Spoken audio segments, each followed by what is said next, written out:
Agora, só esportes, com Ted Sartori e Anderson Firmino, na Ômega Web Rádio. Boa noite, pessoal. Mais um programa Só Esportes no ar, o penúltimo do ano. O programa que tem um canal do YouTube, o canal do YouTube que tem um programa, aqui da Rádio Ômega, do Espaço Cultural Filete. E, como sempre acontece, Anderson Firmino ao meu lado. Boa noite. Boa noite, Ted. Boa noite a todos que acompanham mais um programa Só Esportes. Prazer em encontrar vocês hoje, quarta-feira, dia 11 de dezembro de 2019. Faltando pouquíssimo pro Natal, né? Já tá reta final, Papai Noel já tá apontando na reta. Aliás, aí, quem tá... acompanha o programa pela live do Facebook já viu o gorrinho do Papai Noel lá no tá cantinho. Ali no cantinho, superior direito ali. Só que o Marcelo deu um gorrinho pra gente. A gente tava esperando um gorrinho pra gente apresentar de gorrinho. Pra ti até que era uma boa, né, Ted? É uma boa, mas aí... Pra ti acho que até era uma boa. Não entendi a sua provocação, mas a gente passa adiante. Tu finge que não ouve. Deixa pra lá. E eu aproveito, claro, para convidar você a assistir o programa, compartilhar, curtir, perguntar na página da Rádio Ômega, no site da Rádio Ômega. No site da Rádio Ômega você ouve só o áudio do programa, na live no Facebook você vê ouve o som, vê a imagem, e quem está acompanhando pelo Facebook está vendo os nossos convidados de hoje, ao lado do Anderson, a Júlia Santos, campeã brasileira de surf profissional, santista. Tudo bem, Júlia? Boa noite. Olá, boa noite, tudo certo? Já quero agradecer aqui pelo convite especial e é um prazer estar aqui com vocês. E ao lado da Júlia, o treinador dela, o Pedro Souza. Boa noite, Pedro. Boa noite. É um prazer, obrigado pelo convite. E é isso aí, vamos conversar. E agradecer ao Fábio Maradei, né, que divulgou essa conquista da Júlia, que nos intermediou esse contato, passou o contato dela, ela de imediato aceitou o convite, muito, muito legal mesmo. Né? É isso aí. Deixa eu começar então conversando com a Júlia aqui. Júlia, você vem da conquista aí no final de semana, o que representou para você? Porque não foi tarefa fácil, né? Não foi brincadeira, não. A disputa ali foi bem acirrada, né? Foi bem difícil ali no final, porque não dependia só de mim, mas eu tinha uma outra adversária também que estava na briga pelo título, e ela acabou chegando na final junto comigo, e ela só não podia vencer o campeonato, e foi o que aconteceu. Ela não venceu o campeonato, ela ficou em segundo, e eu consegui o título. Foi um título inédito para mim, sempre sonhei com isso, o meu melhor resultado como profissional, e eu estou muito feliz, estou curtindo o momento e espero só coisas boas depois desse título. Ô Pedro, o treinador de surf, ele deve viver uma situação, acho que até pior talvez, ou igual, não sei, às vezes pela distância, né? A distância é muito maior. O treinador de futebol tem uma distância, ele fica na lateral, o campo está pertinho, mas lógico que ele não pode entrar em campo e resolver, como o treinador de surf também não pode entrar na água e resolver, mas a distância é muito maior. Eu queria que você falasse dessa tensão que o treinador vive no momento em que a sua atleta está na água, está buscando a melhor onda, está buscando a melhor nota. De fato, durante o período da bateria, da disputa, pouco o treinador pode fazer.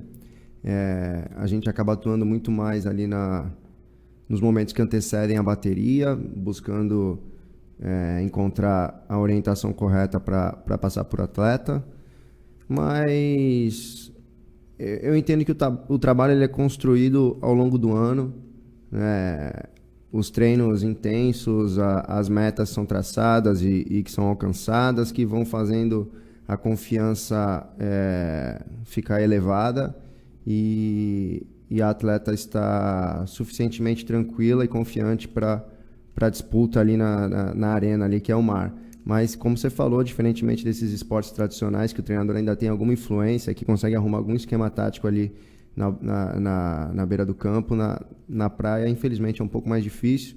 Ainda que a gente consiga algum contato, é mínimo, e por isso que é tão importante construir autonomia nos atletas para que eles consigam desempenhar tudo aquilo que a gente planeja dentro daquele tempo de bateria. O entendimento de vocês ele é feito ao longo do ano, ao longo do processo, dos treinamentos, das conversas, enfim.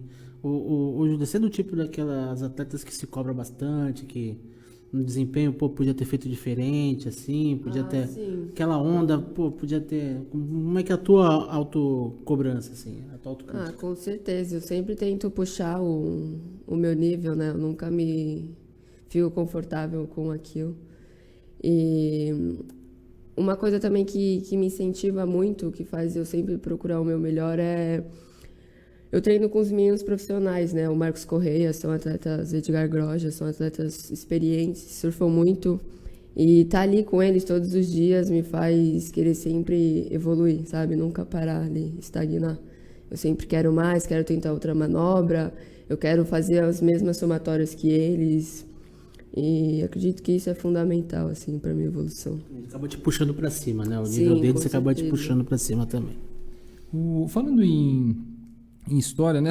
A convivência, Júlia, como é que é a convivência dos surfistas, no teu caso, qual é com os surfistas, com as surfistas, como é que é a convivência, ainda mais depois de um momento como esse, um momento de conquista, como é que é o congraçamento nessa hora, Júlia? Então, querendo ou não, é o meu 3º ano como profissional, né? Então, se você for ver outros surfistas profissionais que já estão aí na estrada, que é longa, né? Eles viajaram bem mais que eu. Então, assim, eu não consegui fazer muitas amizades ainda pelo fato de não estar em todos os lugares, assim, de estar indo... Eu só viajei aqui pelo Brasil. Então, conheço as pessoas, os atletas aqui no Brasil, tenho um bom relacionamento com algumas pessoas, com alguns atletas. Mas acredito que os brasileiros eles são bem unidos, mais unidos que a galera lá fora. E é isso.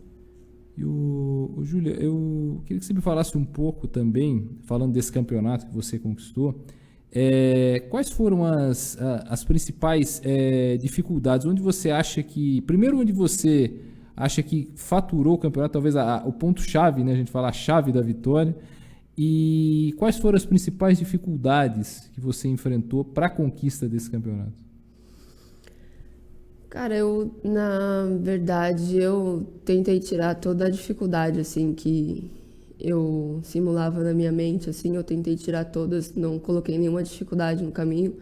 Eu acreditei que era possível, que eu ia conseguir.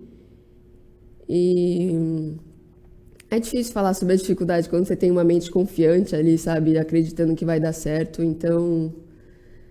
Foi tudo muito perfeito, assim, pra mim. Eu não consigo te falar qual a dificuldade que eu tive. O mar tava bem difícil, não tinha onda. Isso é um fato, assim. Sim.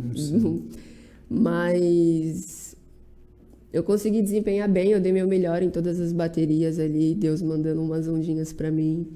E foi isso. Foi tudo muito perfeito. Mas o panorama ali até começar a etapa, a Thaís Almeida era a líder, né? Era a favorita e caiu logo no começo, né? Isso já também... Queira ou não, te dá uma confiança, mas fala, bom, agora sim. É uma rival grande aí a menos ao longo da... Me estimulou um pouco a entrar com mais motivação, com mais vontade, porque eu vi que como ela era líder do ranking, se eu passasse aquela bateria, eu já estava na frente dela. Então eu entrei com muita vontade, com muita confiança, e acabou que deu certo, só que tinha uma outra atleta também que estava na briga. Isso, a Camila. Mas aí deu tudo certo, ela foi pra final comigo e tava mais fácil pra eu levar do que ela levar o título e acabou que deu certo. Você fez quanto? Tua pontuação quanto foi? Cara, o mar tava difícil, eu somei 2, 3 e pouco, assim, não foi muito... O mar não tava tão legal. Ah, maravilha. E o Pedro lá na areia, só torcendo, só... As ondas pequenas foi um fator muito complicador, né? Porque a gente vem treinando ao longo do ano e aguarda tanto pela final do campeonato e, querendo ou não, a gente vislumbra que tenham boas ondas para que a gente possa fazer uma boa performance. E quando a gente se deparou naquele dia de ondas minúsculas, foi jogo duro. Você treinou onde? Nós treinamos aqui em Santos. Santos mesmo. Né? A gente tem um centro de treinamento municipal aqui em Santos, que eu sou o professor responsável. E aí treina a Júlia e outros atletas profissionais, além de categorias de base, mas os treinamentos ocorrem nas praias aqui da região, né? Como o surf é dependente da natureza, a gente não consegue fixar um único local de treino e nem seria bom, né? Então a gente procura alternativas de ondas diferenciadas aqui na região. Os campeonatos, inclusive, aqui na região padecem desse problema, né? De tipo, você às vezes marcar para um lugar e de repente ter que transferir. É bem complicado. O É campeonato bem- de surf é peculiar. É muito peculiar. Ô, Júlia, eu queria que você falasse um pouco do teu começo. Tua idade qual é mesmo? Eu tenho 23 anos. 23 anos. Você surfa há quanto tempo?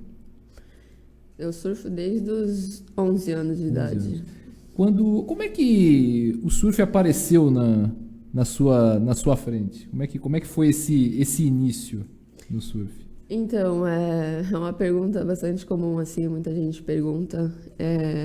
Eu não tenho ninguém da minha família que pega onda. Na época, quando eu tinha 11 anos, eu também não tinha nenhuma amizade, nenhum amigo que surfava. Na rua onde eu morava, tinha uma igreja que se chamava Surfistas de Cristo, né? E dentro dessa igreja tinha 3 esportes que a gente podia praticar lá, né? Tinha judô, era uma igreja bem diferente, assim, por isso que eu gostei e me chamou a atenção. Tinha a luta, que era judô, o karatê e o surf. Mas a princípio, no começo, eu tinha me interessado pela luta, né? Eu tinha mais ou menos uns 7 anos de idade nessa época. Não tem a ver com a bola de neve, né? Que também tem essa característica, assim, de esporte, assim. às É vezes uma igreja ligado ao surf. parecida, mas não é a bola de neve, Certo. não. E eu comecei na luta, no karatê, com 7 anos, e fui fazendo amizades dentro da igreja, fui participando das reuniões, dos cultos que tinham. E depois de alguns anos, eu já com 11 anos, o professor resolveu me convidar para uma aula, né? O Tinguinho, lá da Praia Grande. E eu lembro que nesse primeiro dia a gente foi para aula, eu já subi na prancha, fui embora, assim, não tive nenhuma dificuldade de deslizar sobre a onda, assim, subir na prancha. E eu me apaixonei assim, eu queria, tipo, mais vezes. E nas aulas dentro da igreja só era aos finais de semana. Então eu pedi para minha mãe me inscrever na escolinha da cidade, para eu poder estar fazendo mais aulas durante a semana. E acabou que eu comecei, embalei, já participei de uns campeonatos, fui evoluindo muito rápido e gostei da competição. Aí eu sonhava, quando eu comecei, eu já sonhava com esse momento que eu estou passando agora de ser campeã brasileira. E foi isso, foi uma história escrita por Deus, eu acredito. E você é nascida. Você mora em Santos, mas você é nascida em São Vicente, né? Eu não, ao contrário. Ao contrário, perdão. Sim. Você nasceu em São Isso, Vicente. Você em nasceu Santos. em Santos e mora em São Vicente. Isso. Perfeito. Você é de que bairro aqui de Santos? Eu sou do bairro Boa Vista, em São Vicente. Eu nasci em Santos, mas... Desculpa, eu tô confundindo. Eu tô com um negócio na cabeça, tô falando ao contrário. Eu tô querendo mudar a moça de cidade, não dá. Isso, do bairro ali perto da Praia do Itararé. Você bem tinha próximo. o restaurante, inclusive, do mesmo nome ali, fechou ali, né? O Boa Vista também? Sim, sim. É. Por ali. E a tua família, Júlia, como é que foi como é que viu esse teu início? Ele apoiou a tua mãe, teus familiares, enfim, como é que foi esse apoio, né? Houve esse apoio, vamos incentivar a Júlia para ela seguir na modalidade? Graças a Deus, eu e minha mãe, a gente é muito unida, assim, né? Ela sempre quis o melhor pra mim e quando ela viu, sempre me incentivou nos esportes, que eu já fiz de tudo. Já joguei bola, já fiz karatê, já joguei handball e ela sempre me apoiava, me levava nos treinos, me levava pra escolinha também para fazer aula de surf, que eu era muito novinha. E graças a Deus eu sempre contei com o apoio dela. Ela tá super feliz. Cheguei em casa esses dias depois do título e ela ficou toda besta lá, toda amarradona. Saber do Pedro também. Fala um pouquinho da tua história no surf, Pedro. Como é que a parafina entrou no teu sangue e não saiu mais? Cara, meu pai era surfista, me ensinou a surfar desde muito pequenininho. E eu peguei logo o gosto pela coisa. E, enfim, as amizades, né, cara? Tinha a turminha ali que pegava onda junto. E aí ali, né, quando ainda era categoria de base, comecei a competir, eventos de nível regional. E aí, aos 18 anos, quando acabou ali categorias de base, decidi estudar, fui fazer faculdade, me formei, me especializei em treinamento desportivo e hoje sou professor aqui da Prefeitura de Santos, estou à frente do Centro de Treinamento de Atletas de Surf e conduzindo esse trabalho aí que é muito, muito gratificante para mim. Aproveitar a ocasião, mandar um abraço pro Cisco Aranha, né? Sim, O Cisco teve aqui com a gente. Ele que deve inaugurar agora no começo do ano. Aí, em janeiro, eu acho que a escolinha de inclusão, né? Um projeto de inclusão aí tá vendo, muito bacana e muito importante, né? Porque E bem pioneiro. e bem pioneiro ele, que até teve um evento recentemente aí no Sesc e tal, uma espécie de grupo internacional de surf, né? Vários municípios mundo todo, de vários países que tem o surf como uma política realmente, o esporte ali é tratado a sério, né? Nessas cidades assim. E Santos recebeu esse evento e o Cisco estava à frente. Então, Cisco, um abraço para você, parabéns e vem aí mais umas vezes, né? Tá convidado a vir mais vezes aí. Tem participação, Ted? Não, só algumas pessoas que passaram aqui pela live, né, que estão assistindo, Paulinho de Brito, de São Vicente, que participa do Esporte por Esporte, algumas outras pessoas aqui, o Ricardo Marreiro, dando aqui boa noite, enfim, algumas pessoas que estão assistindo a live, seja ou estão assistindo ainda, ou passaram pela live. Sempre eu quero agradecer, o Delmer, muito obrigado. Nesse penúltimo programa do ano, o Só Esportes. Oi? É verdade, não, o ano voou. Né? Júlio, aproveitando o que o Anderson falou sobre o Cisco, sobre o trabalho, dessa coisa de ensinar, né? Eu queria saber a tua relação com as mais jovens, né? Com as meninas que de repente têm a tua idade quando você estava começando. O pessoal as meninas começam já a te procurar para ver, poxa, Júlio, agora, principalmente com o título, né? Tudo bem que o título foi agora, mas com o decorrer da tua carreira já, as meninas já te procuram, pô, Júlio, eu me espelho em você, eu quero ser igual a você. Isso já, com o título, de repente, isso tende a aumentar. Como é que você vê isso?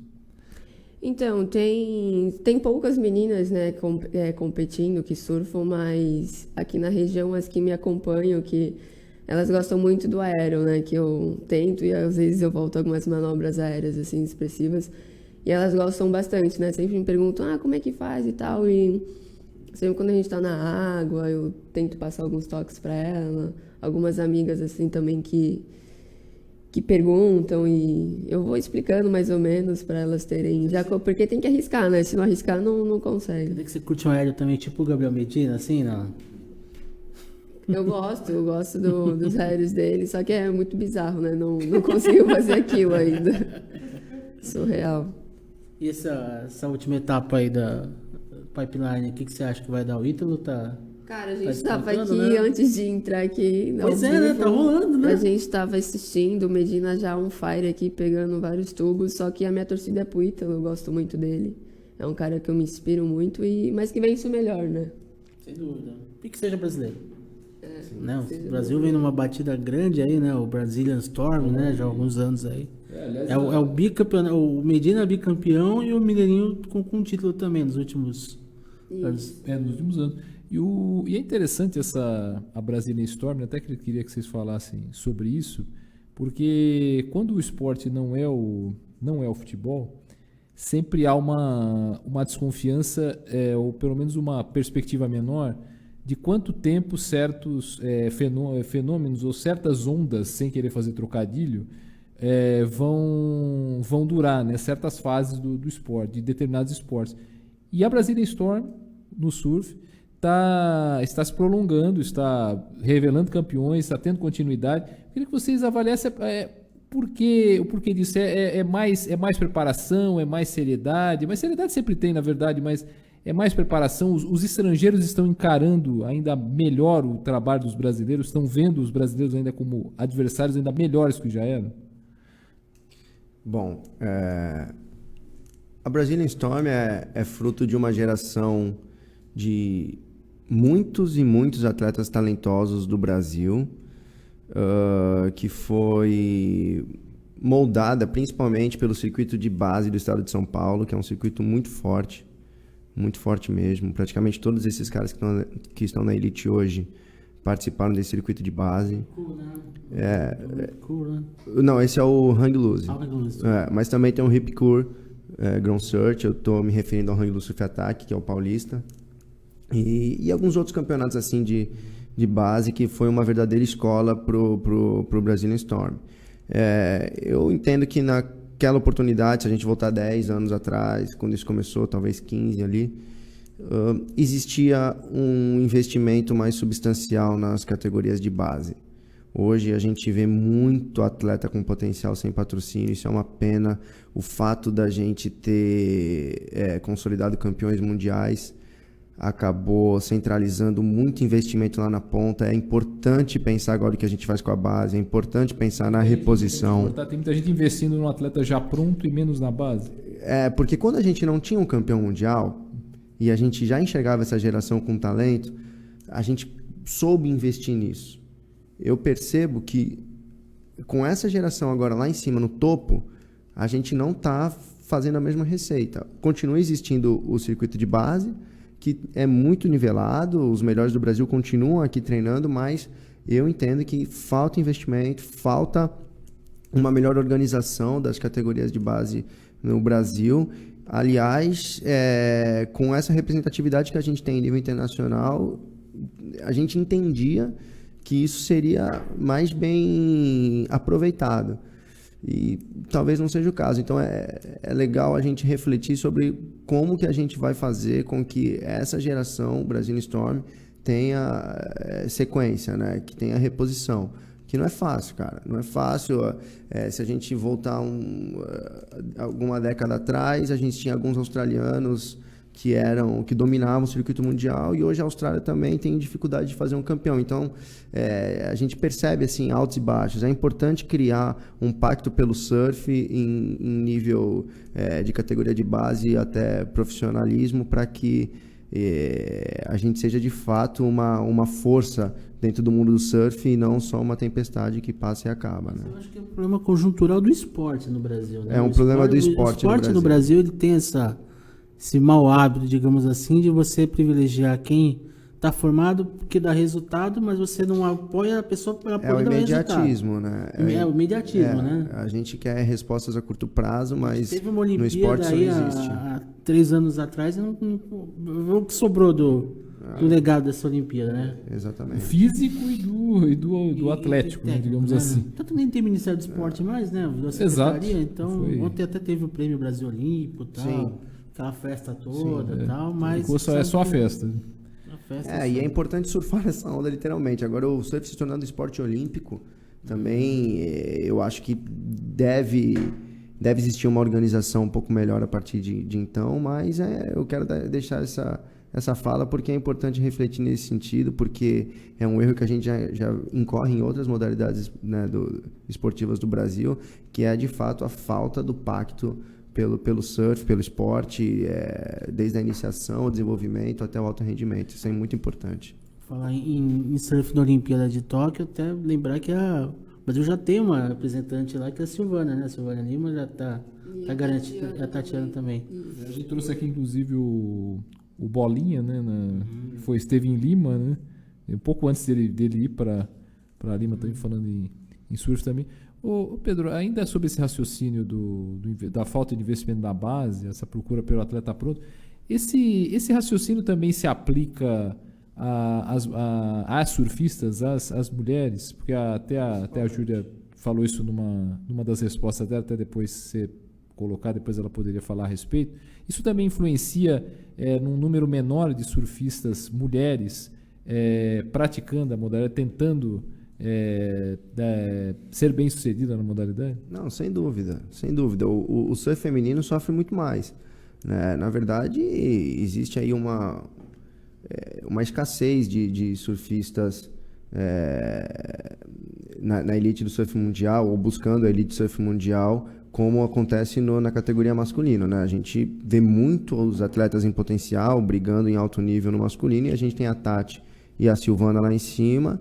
E para mim a Júlia aqui, que é a terceira melhor surfista do Brasil, porque as duas são da elite, a Júlia é atual campeã brasileira, com total condição de ocupar um espaço entre as melhores do mundo, mas ainda assim eu entendo que da quantidade se extrai a qualidade, e no surf feminino, nossa, foi deixado de lado muita coisa, infelizmente, mas eu consigo enxergar uma retomada, porque precisa ter referência, você precisa centralizar a referência para que haja, né, novas meninas se espelhando, querendo atingir esse patamar. Hoje, com a Tati, com a Silvana, A gente vê uma movimentação um pouco mais legal no surf feminino, mas ainda é muito pouco comparado com o masculino. Preconceito, você acha? Acho que Entra tem. nessa também? Acho que tem bastante. É difícil para as meninas se impor dentro do mar, porque é um esporte muito masculinizado, né? Ali quando você está numa disputa no mar para pegar uma onda, os homens já remam mais forte, já se impõem mais para pegar onda, as meninas acabam ficando ali com aquelas ondas de menos, né, qualidade e tal. Então a Júlia enfrenta isso com certa frequência, pode falar melhor do que eu, mas com certeza tem preconceito. E também tem o lance da imagem, associa-se muito o surf feminino com um culto ao corpo e tal, é meio complicado. Eu juro. Cara, eu não. O Pedro falou aí, eu. Mas em relação a essa disputa que rola dentro da água, eu particularmente não dou mole, não.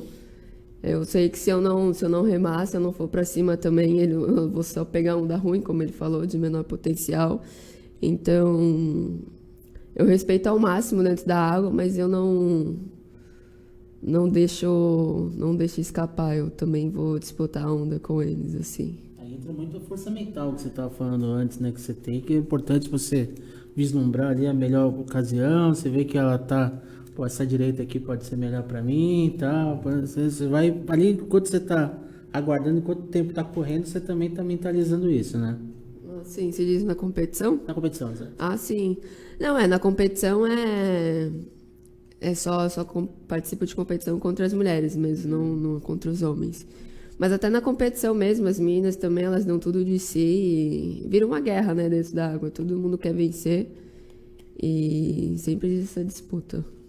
Eu até perguntei do preconceito, né, pro Pedro, né, poderia ser um dos fatores. E, Júlia, você, nas competições, você já viveu alguma história? Tipo, claro que você compete, obviamente, só com mulheres, mas você viveu alguma situação desse tipo? Não? Alguma situação envolvendo que você notou algum tipo de preconceito por você ser mulher, por você... Cara, não, eu não acho Ou em que... qualquer outra situação, não necessariamente Sim. numa competição.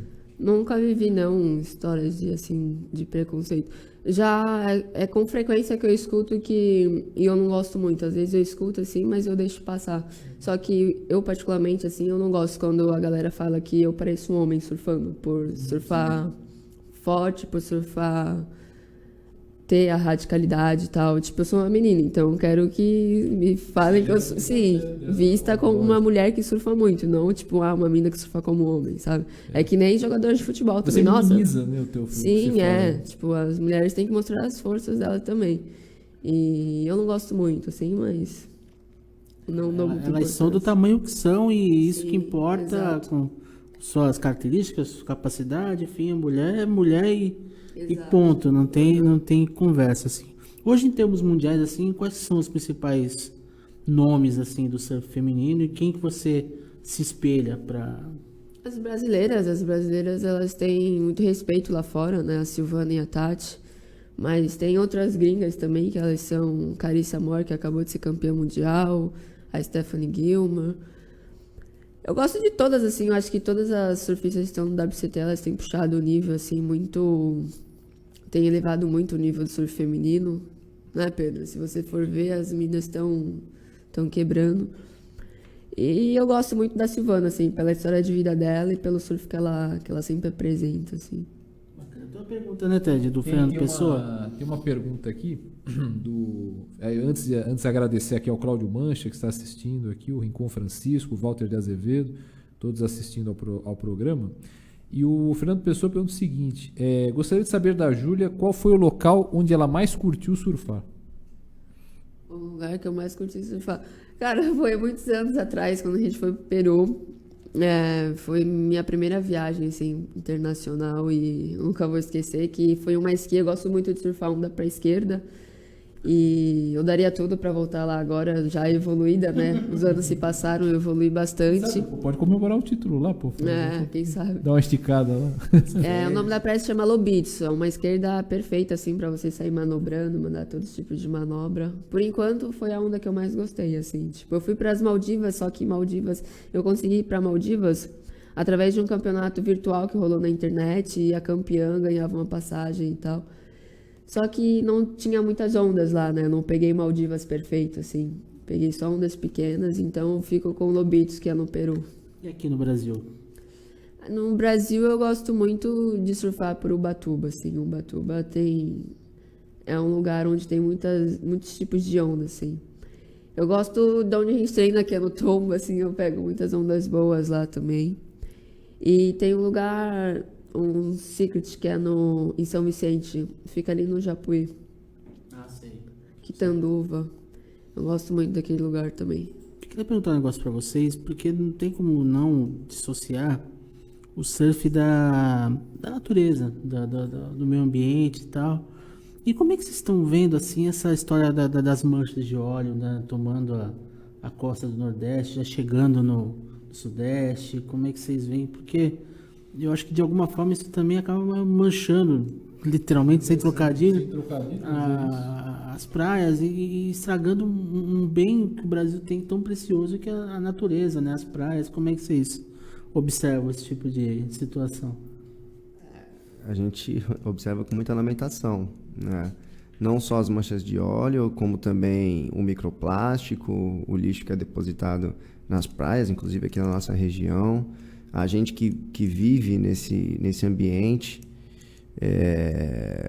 obviamente gostaríamos de poder usufruir dele, né, na sua essência, né, na sua originalidade, mas infelizmente a gente vive esse mundo tão complicado, que é um mundo moderno, as praias com muita urbanização, como aqui em Santos. E eu acho que é importante conscientizar. Eu acho que a gente tem que levantar essa bandeira, né? Quanto mais a gente conseguir informar e multiplicar a mensagem da preservação do meio ambiente, é melhor. Não tem mimimi quando se trata de meio ambiente, né? As manchas de óleo são absolutamente lamentáveis. Enfim, eu acho que desde o primeiro momento que isso aconteceu, deveria ter havido uma força-tarefa muito mais significativa para conter essa tragédia. Mas é isso, eu acho que o surfista é um guardião da praia e cabe a gente, como eu falei, conscientizar aí nossos próximos aí para cuidarem com o mesmo amor que a gente cuida. Até a propósito... Júlia, pode falar, Júlia. Não, Pensei que você ia falar. Se ela já topou com lixo, com não sei o que, durante alguma etapa, assim. Cara, no campeonato não é difícil, mas ali onde eu surfo no Itararé aos finais de semana, no Guarujá nem tanto. No Guarujá, assim, no mar eu não vejo tanto lixo, mas no Itararé, assim, eu vejo muito plástico, muita garrafa. Em Santos, isso. E eu procuro fazer, quando eu tô de roupa de borracha, eu consigo pegar algum plástico e colocar assim na borracha pra quando sair do mar colocar no lixo. E é triste ver, né, onde a gente sempre surfa, onde não só os surfistas, mas todo mundo gosta de ir pra praia quando tá sol, né? E vai pra praia se deparar com um monte de lixo. Acho que fica o toque aí pra galera se conscientizar e levar uma sacolinha, né? Recolher o seu lixo e... Inclusive, até aproveitando esse assunto que o Anderson abordou, né? Eu fiz uma matéria pro Santa Portal esses dias, uma ONG, né? A Ecomove. Um rapaz que trabalha, faz parte da organização, ele é monitor lá no parque da Jureia, né, Itatim Jureia, e ele achou, olha só, na água, bem perto da costa, agora, 1º de dezembro, 5 caixas de leite fabricadas na Alemanha. Isso, uma era leite normal, 5 da Alemanha, 2 de leite de soja fabricada na Malásia. E um saco, eu não lembro qual o peso, não tinha, tudo vazio, né? De metabiosulfito de sódio, é um produto usado para conservação do camarão, para quem pesca camarão. E o estado de conservação é muito bom, quer dizer, dá a impressão que aquilo tinha sido consumido há pouco tempo e jogado não muito longe dali. E ali é uma área de preservação permanente, né? Você imagina um lixo desse tipo, até o rapaz que foi levar lá na Unisanta para análise desses artigos, né? Uma amostra de cada um, é um lixo internacional que deve ter vindo de algum navio, algum barco de repente o barco de pesca, a parte do metabiosulfito de sódio, os produtos de consumo de alimentos, né? De repente veio de algum navio, mas países que também mandam containers mesmo, com sim, lixo, de lixo para outros países, tá? Mas é uma outra história para outro programa. Outro dia acharam até uma embalagem de colinos Creme dental colorido, é? parou de fabricar nos anos 90, Há acharam, mais de né? 20 anos, há pelo menos 20 anos. Outro dia eu vi até uma matéria, vou acreditar que é uma matéria do G1, de um pacote de salgadinho. O pacote devia ter mais de 15 anos, ou mais, ou 20 talvez nem tanto, mas pelo menos uns 15 tinha. Acharam agora me fugiu o local, mas era aqui na região. Aproveitando, vou passar uma pergunta aqui dos nossos internautas, Andréa Pinto. Parabéns, Júlia, pela conquista e Pedro pelo ótimo trabalho. E a Andréa pergunta, Júlia, quais são os seus próximos objetivos? Ainda tá, bom, final do ano agora é descansar, mas vai começar a avaliar o que tem para o ano que vem, né? Obrigada, Andréia, pelos parabéns. Por enquanto eu tô curtindo o momento, assim, mas eu já tô pensando no próximo ano, né? A gente ainda não sentou para planejar, não tivemos tempo ainda, né? Foi agora final de semana. Isso. Só que acho que a princípio, né, Pedro, os planos continuam o mesmo, a gente vai focar no circuito brasileiro e a gente tem muita expectativa de algumas portas se abrirem aí e se tudo der certo, porque a gente precisa de ajuda financeira para participar da divisão de acesso, que é o WQS, mas só que tem algumas etapas que rolam aqui pelo sul da América e eu vou tentar ir nessas que rolam na Argentina e no Peru. E é isso, por enquanto é isso. Quanto você precisa de pontuação do QS para poder se credenciar para elite? Na verdade, você precisa ficar entre as 10 primeiras, né, do circuito de qualificação. Não sei exatamente quantos pontos, creio que por volta dos 18 mil pontos.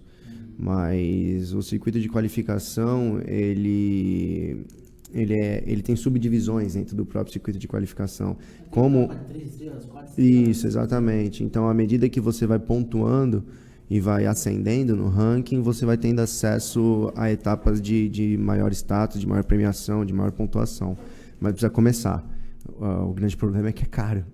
A WSL é uma liga muito cara, não preciso nem comentar o valor do dólar, e aí quando a gente coloca isso no orçamento e aí você... Quase 4,5. Exatamente, aí você coloca a passagem aérea, seguro da WSL, filiação da WSL, inscrição nos eventos, aí transporte, hospedagem, alimentação, realmente precisa de investimento, porque não é fácil não, cara.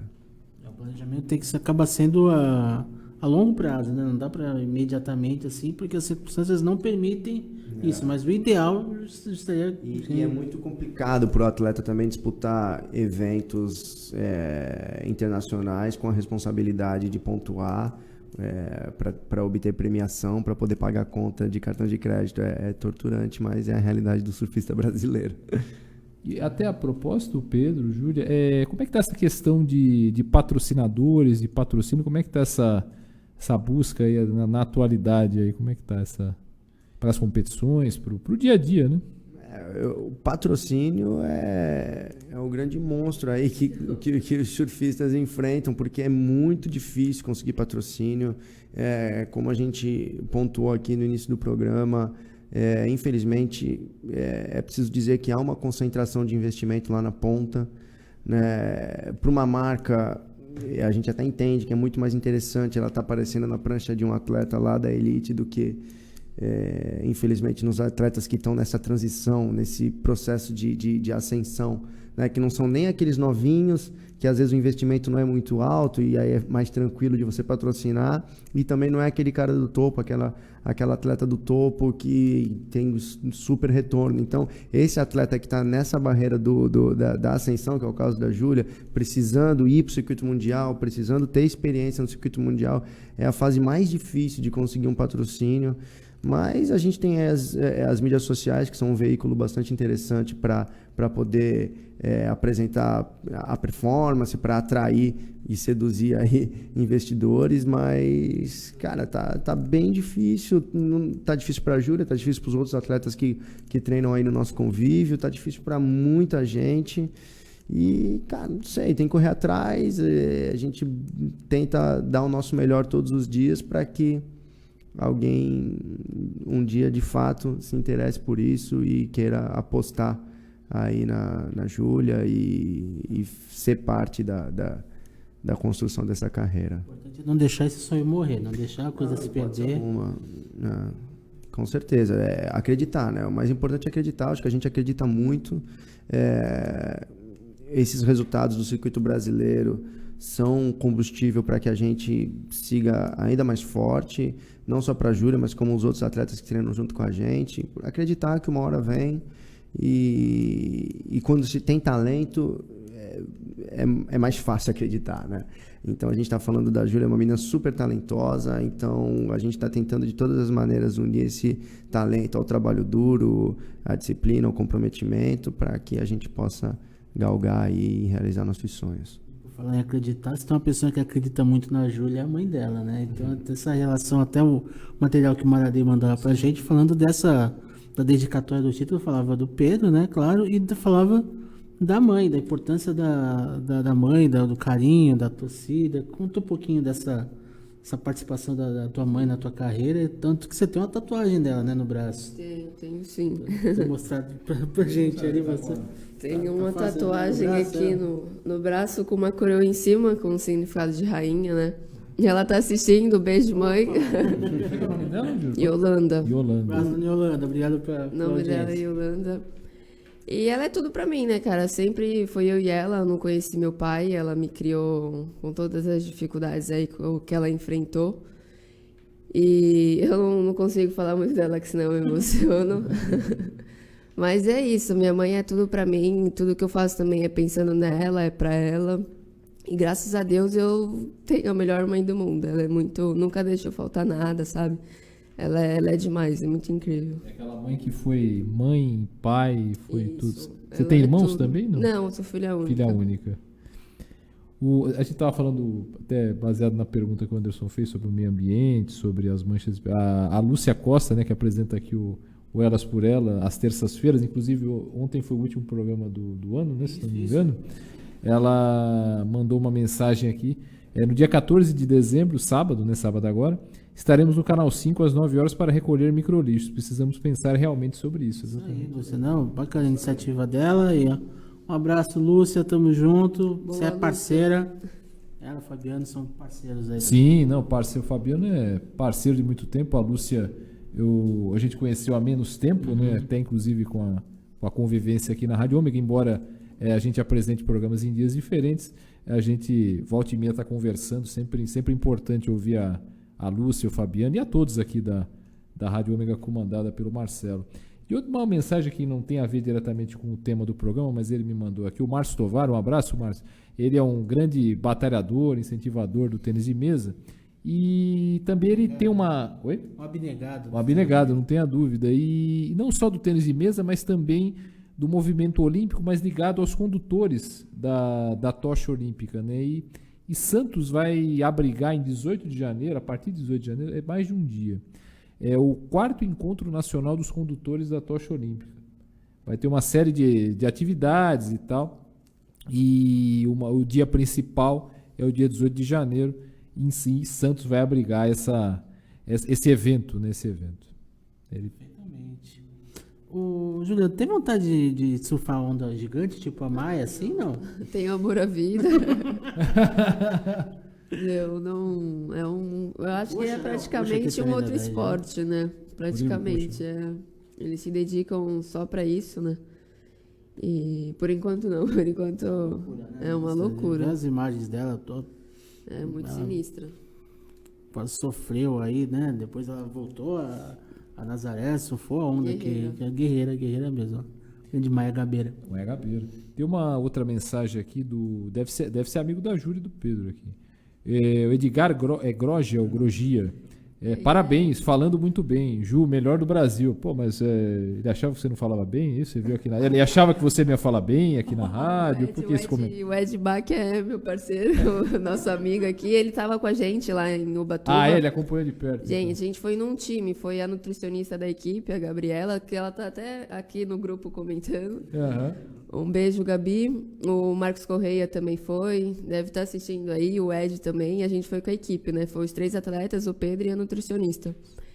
E é isso, né? Eles também foram bem. Só pararam nas quartas de final. Mas foi isso. É incrível também porque Em todos os campeonatos que eu vou, eu não consigo ter o suporte do Pedro, né? Porque ele fica por aqui, dando treino pra galera, pros meninos da base. E você ir pro campeonato sozinho, você fica meio assim, né? Quando você vai com o seu treinador, com os seus amigos, assim, no caso dos atletas também que competem, são mais cabeças pensantes e se sente mais confortável também com a presença deles. E acredito que isso somou para o meu título. Tem uma outra mensagem aqui, aproveitando o ensejo, da Bruna, Bruna Savari, deve ser. Minha amiga também. Sua amiga também. Aliás, mais do que amiga, Beijo, pelo Bruna. que ela fala aqui. Parabéns, irmã, estou te ouvindo. Feliz demais por você. Minha brother, desde pequena, a gente começou a surfar junta também. Ela surfa também? Mana. Sim, surfa. Mas ela também profissionalmente? Não? Não, a gente competiu novinhas numa tribuna, mas hoje ela já se formou aí, foi fazer faculdade, nova advogada aí da Não região. seguiu no esporte, então, profissionalmente não. falando. Você correu a tribuna em que ano? Cara, eu corri em 2010. E por que escola? Eu corri pelo Primo Ferreira e pelo Colégio Itá. No Itá, logo quando eu tive meu primeiro título, eu ganhei uma bolsa pelo Itá. E a partir daí eu só representei a escola.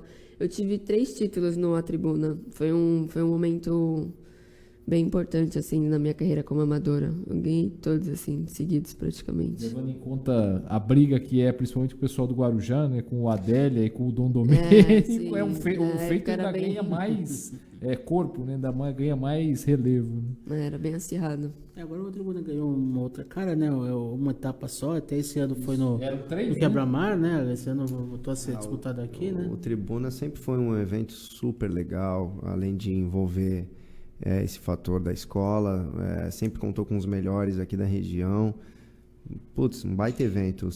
A Tribuna também foi um circuito de base super importante aí de formação de atletas, com certeza. E até hoje mas não tem mais a mesma força que tinha. Mas, sei que tem uns amigos aí retomando e vamos acreditar no circuito de base, vamos acreditar no circuito escolar, que é Talvez muito até legal. Por isso que você falou, um pouco mais para trás, aí, a respeito dessa coisa da base. Né? Isso, eu acho super importante.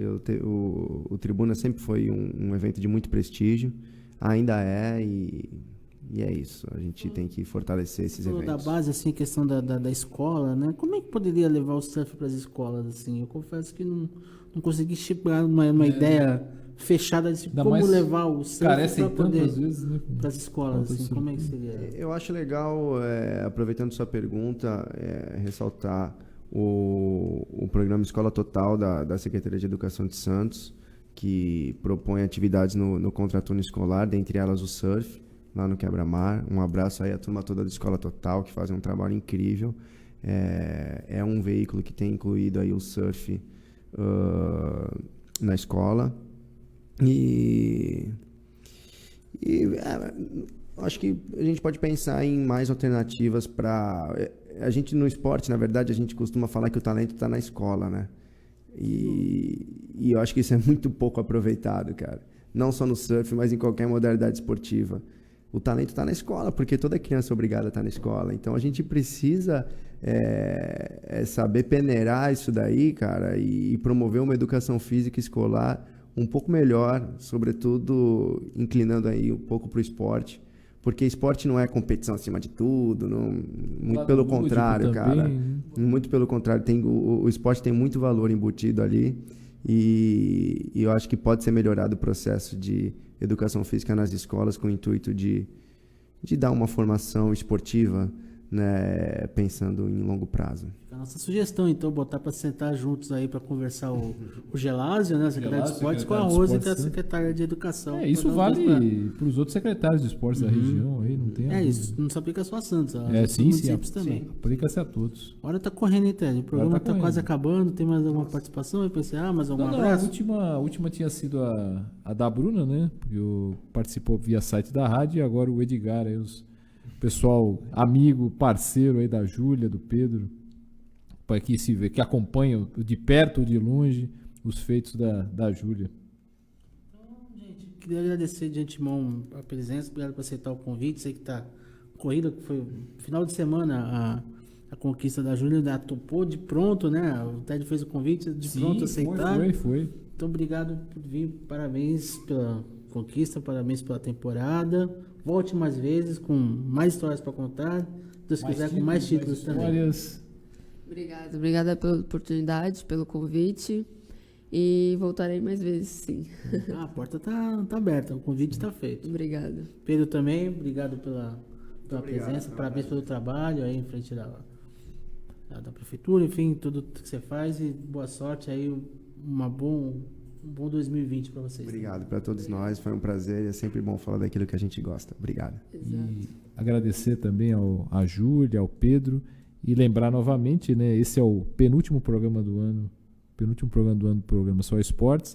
Semana que vem temos, não vou falar quem é, mas é uma dupla muito famosa, muito conhecida, que vai encerrar certamente com chave de ouro esse ano de 2020. Tem um recadinho para dar? Tem um recadinho para dar. Por favor. Então, pessoal, fica aqui com a gente na Ômega. Sim. O pessoal acompanha pelo site, que daqui a pouco tem um especial do Roxette. A vocalista, infelizmente. A vocalista faleceu ontem, infelizmente, mas a música ficou para sempre. Tem sucesso, Spend My Time, Listen to Your Heart, Joyride. Então, tudo isso vai estar daqui a pouco no especial Roxette, que o pessoal acompanha pelo site da Ômega. Já emenda, terminando Só Esporte, já emenda, acompanha Roxette. Certo? Partiu, Terry? Partiu, quartou. Beijo, Então, Kita. Oi? Então, um abraço, gente. Obrigado por tudo. Obrigado pro pessoal que curtiu, compartilhou, comentou. Mais um programa Só Esportes aqui pelo Ômega. Só para ter surgiu uma perguntinha. Para, já diria o outro. Puxou o Cleber. A Beatriz Ávalos pergunta assim: o treino da. Ela se respondeu de certa forma, mas você explica melhor. O treino da Júlia é todo feito em Santos? Parabéns pelo título. Você falou que treina em vários lugares, mas aí você explica melhor para ela. Sim, obrigado, Beatriz, pelos parabéns.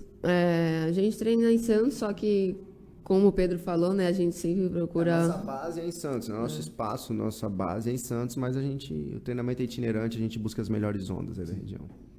Perfeito, respondido. Pessoal, fiquem com o Roxette. Semana que vem tem mais Só Esportes. Grande abraço a todos. Obrigado, beijo. Tchau. Essa é a sua rádio. Rádio Ômega.